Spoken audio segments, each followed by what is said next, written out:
sí. ¿Y qué nos trae esto? ¿Qué es estos ensayos de arquitectura? Es de arquitectura de Corrientes, ¿no? Algo tan tradicional y algo que últimamente se está empezando a perder, porque lo moderno quiere sustituir a todo lo que es tradicional y a lo que es esta arquitectura puede ser.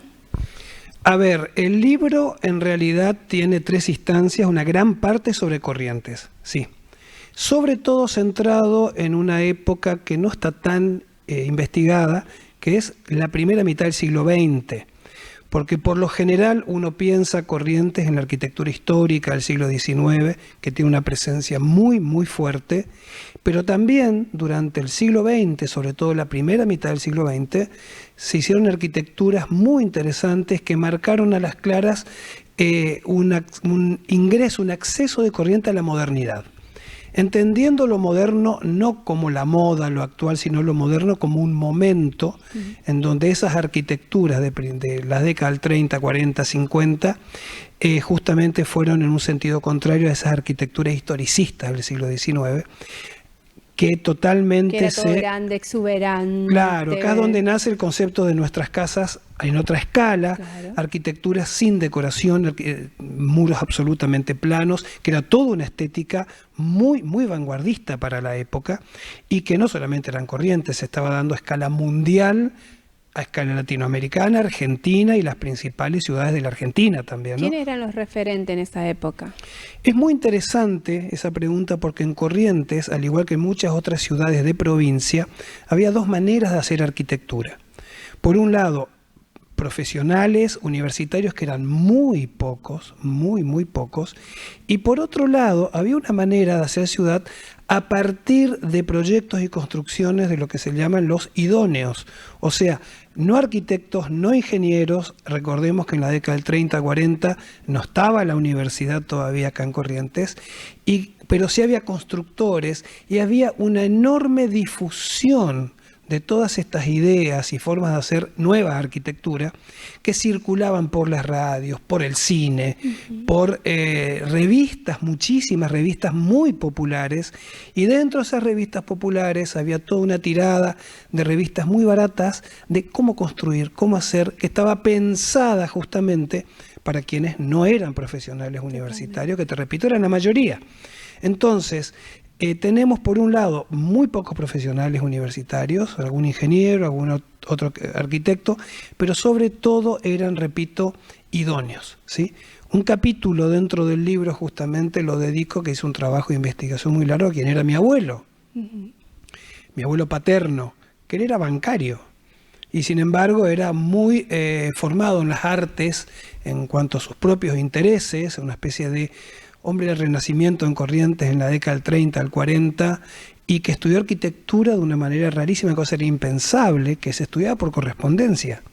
Inclusive yendo muy cada tanto a Buenos Aires al estudio que brindaba esos estudios, esas formaciones, a tener como exámenes, y que habilitaba, no de manera profesional como es ahora, pero sí habilitaba a ser muy buenos proyectistas y a hacer obras de enorme valor arquitectónico. Y en ese sentido, entonces, un objetivo del libro, al menos lo que tiene que ver con Corrientes, es que el patrimonio arquitectónico que tenemos en la ciudad no se queda solamente en el siglo XIX, sino que tiene que ver y tiene que empezar a incluir fuertemente a estas obras de la primera mitad del siglo XX también. Totalmente, porque nosotros vemos muchísimas entradas de casas que son obras increíbles, es una fascinación que dura durante, o sea, que tiene esa durabilidad también a través de los años, porque eso no es fácil de conseguir en este momento. No es fácil de conseguir, pero no por deficiencias actuales, que también las hay, sino porque vivimos otros tiempos mucho más rápidos, más acelerados. Yo siempre pongo un ejemplo, ¿no? Sobre todo cuando estoy con alumnos en la universidad. Le pongo un ejemplo que nos pasa a todos. ¿Qué pasa cuando estás sentado en una computadora, querés entrar a una página y esa página se te cuelga? Entramos en una especie de desesperación porque se colgó 10 segundos. O sea, hay durante el siglo XX, llegando hasta nuestros días, una aceleración del concepto de tiempo. Y eso lleva a que hoy en día hasta el hecho de construir, no digo hacer arquitectura, que es otra cosa, está marcado muy, muy, muy ferozmente por los tiempos, ¿sí? Entonces eso lleva a que hay una amplia renovación en los catálogos, en lo que tiene que ver los materiales de construcción y también en las exigencias de los tiempos, muy diferente a como era hace 80 años atrás, que es un poco la arquitectura que en gran medida está presente en este libro, en donde los tiempos eran otros, había también una aproximación más artesanal al trabajo, con más tiempo, lo cual no implica que duraban siglos, por supuesto, claro. Pero había, repito esto, otro tiempo en el pensar y el hacer. Y el tema del urbanismo en este tiempo, en estos tiempos, ¿cómo lo ves? En los tiempos actuales. Sí. Estamos viviendo, si pensamos en un nivel macro, una nueva era de oro de las ciudades a escala mundial. Estamos entrando en una nueva etapa genial para las ciudades, con enormes desafíos también, pensando que hoy está yendo el mundo hacia una urbanización muy acelerada. Se calcula que para el 2050, que nos falta tanto tiempo, más del 80% de la población del mundo vamos a vivir en ciudades. Y en ese sentido hay que pensar que la provincia de Corrientes es una de las provincias más urbanizadas del país, en donde casi el 90% vivimos en cascos urbanos, sean ciudades grandes o en ciudades más pequeñas. Las ciudades también tienen que ver con enormes posibilidades económicas, posibilidades de conocimiento, de generación de conocimientos, que eso viene desde hace ya al menos 200 años, pero hoy, con los adelantos de las nuevas tecnologías, eso hace que las ciudades ocupen hoy un rol muy gravitante. Pero también nos está llevando a repensar nuestra relación con el campo, obviamente. Sí, porque hay mucha gente que se ha trasladado a lo que es, bueno, nosotros acá tenemos muchísimos espacios fuera de la ciudad y hay muchos countries, lugares abiertos donde se urbanizó totalmente toda esa zona. Es urbanización en cuanto a que se extendió la ciudad. Por ahí es un tema también, que es lo que la gente quiere. Claro, pero también entra un tema de discusión que iríamos para otro lado, que está en, digamos, en entredicho entre los estudiosos, te diría a escala mundial, sí, que es la oportunidad o no de los barrios cerrados, los barrios privados, porque fomentan la fragmentación urbana, la disociación del territorio, pero es como al menos hasta el día de hoy un fenómeno que está presente, que en algunos lados, ya en algunas geografías, en algunas sociedades, ya está en retroceso, porque empezaron mucho antes que nosotros y determinaron que también genera muchos inconvenientes. Totalmente, bueno, y eso lo vemos a través de, bueno, lo que pasa con el medio ambiente también y todo lo que genera alrededor. Por ejemplo, un fenómeno. La naturaleza, la fauna autóctona de cada lugar también se ve afectada. Totalmente, no es raro que en nuestras ciudades, por ejemplo, empezamos a ver cada tanto animales salvajes, animales silvestres. ¿Por qué? Por los enormes procesos de urbanización, que eso tiene un lado negativo. Por ejemplo, hay estudios, que bueno, uno lo sabe y los maneja, que saltó en el último censo justamente el enorme consumo de tierra urbana que hay en todo el país y sin embargo con un bajo crecimiento vegetativo de la población. Significa que se está usando cada vez más tierra, pero para menos gente. O sea, eso genera todos unos desequilibrios también que son desafíos que tenemos ahora y para adelante.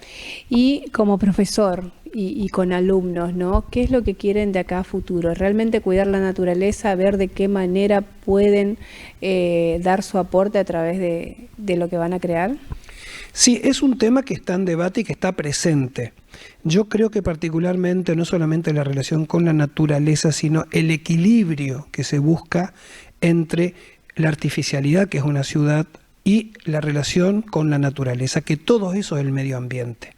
O sea, y ese es un desafío muy fuerte, porque hoy con el cambio climático, cosa que antes era una teoría y ahora lo vemos totalmente, con total potencia y hemos atravesado los últimos 2 años eso acá en Corrientes, no es una teoría, es una realidad concreta, nos lleva a repensar el territorio, no solamente la arquitectura, o sea, cómo consumimos tierra, dónde construimos, de qué manera, cuáles son los principios que nos tienen que regir.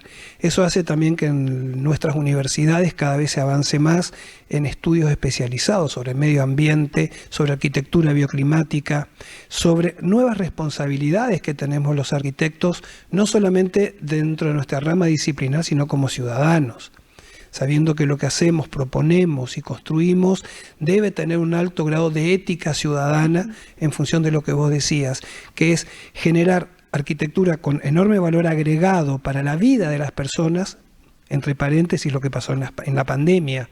que nos llevó a repensar cómo vivimos, pero al mismo tiempo eso, qué proponemos dentro de nuestras propias ciudades y cómo esa naturaleza que vos decías, cómo interviene. Y nosotros, cómo intervenimos también. O sea, es imposible, toda actividad humana impacta. Pero el desafío hoy justamente es buscar generar el menor impacto posible y vivir dentro de la mayor armonía que se pueda lograr. Y a eso vamos con la responsabilidad, como decías vos, del profesional. Porque ahora vemos cualquier metro cuadrado, ya hacemos un edificio. Y nosotros sabemos muy bien que acá en el casco histórico, o por lo menos acá en el centro, esa masa que van creando, que son edificios, no es lo mismo con el tendido eléctrico, ni con el de agua, ni el de cloaca, ni hablar, ¿no? Todo lo que se ve afectado, y por eso vemos todo este tipo de cosas. Bueno, esos son los desafíos de los que yo te hablaba, pero que, digamos, más allá de esos desafíos, que, insisto, son problemas a resolver, no es que son problemas que afectan la calidad de vida directamente, en algunos casos puede ser, pero es un... los cortes de luz que vemos todo el tiempo. Claro, pero eso va más allá de la cantidad de edificios que puede haber, tiene que ver con cuestiones más macro en realidad, ¿no? Con políticas energéticas en otra escala, ¿sí? Pero... sí, las ciudades hoy son justamente un territorio de debate de muchas cuestiones, pero por otro lado, lo que te iba a decir es que una ciudad como Corrientes, que ya no es una ciudad chica ni mucho menos, casi 400.000 habitantes, que si sumamos al Gran Corrientes y el área metropolitana con Resistencia y Gran Resistencia, somos casi 1 millón de habitantes, o sea, una de las regiones urbanas más grandes del país. Y eso también significa, repito, no solo problemas, sino posibilidades enormes. O sea, tenemos que atender las dos dimensiones. Minimizar los problemas necesariamente que van a surgir, pero también saber aprovechar las oportunidades que la urbanización nos da. Totalmente. Bueno, Carlos, como arquitecto, obviamente, y presentando esto en Corrientes, creo que vas a hablar mucho de esto porque te van a consultar mucho, como lo fue en las dos presentaciones. Así que... Sí, la segunda fue en el Chaco, en el Fogón de los Arrieros, un encuentro de arquitectos que hubo, organizado por el Colegio de Arquitectos del Chaco, y bueno, están en vista otras presentaciones también, posiblemente en Posadas, muy posiblemente en Asunción, también por invitaciones que se están cursando, y bueno, y siempre me están también convocando para otras cuestiones relacionadas también, ¿no? ¿Qué día vas a estar ahí para toda No está definida la fecha aún, no está definida la fecha aún, lo que es de Buenos Aires, pero sí ya hay un compromiso también para participar en la Feria del Libro de Cacatí, que va a ser más adelante, sí. Y bueno, y está también en vista esto de Posadas y Asunción. Totalmente, bueno, y obviamente agradecer a quien hizo posible el libro también. Bueno, claro, se presentó el proyecto ante el Instituto de Cultura de la provincia, el arquitecto Gabriel Romero, lo vieron y entendió que era un material potencial para poder acompañar el proyecto, ¿no? Y el proyecto editorial justamente también con Moglia, que bueno, es más que una empresa editorial, es un proyecto cultural verdaderamente importantísimo para la región.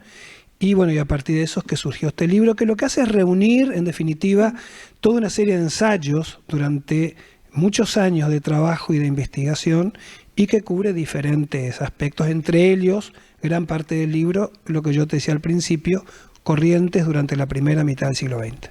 Y lo sellaste con trazas.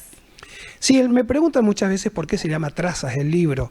Una traza es algo incompleto, algo que es un esbozo, algo que indica una dirección, pero no totalmente completo. No porque el libro no esté completo, sino porque lo que busca es la participación del lector para que adopte, porque una posición ante esto, porque mi manera de escribir no es solamente plantear datos o información, sino trato de generar conocimiento, y eso muchas veces es polémico también.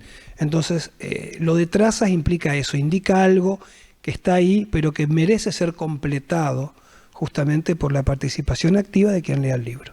Carlos, muchísimas gracias. Gracias a vos. Muy bien, nosotros nos vamos a ir nuevamente a una breve pausa, queda un poco.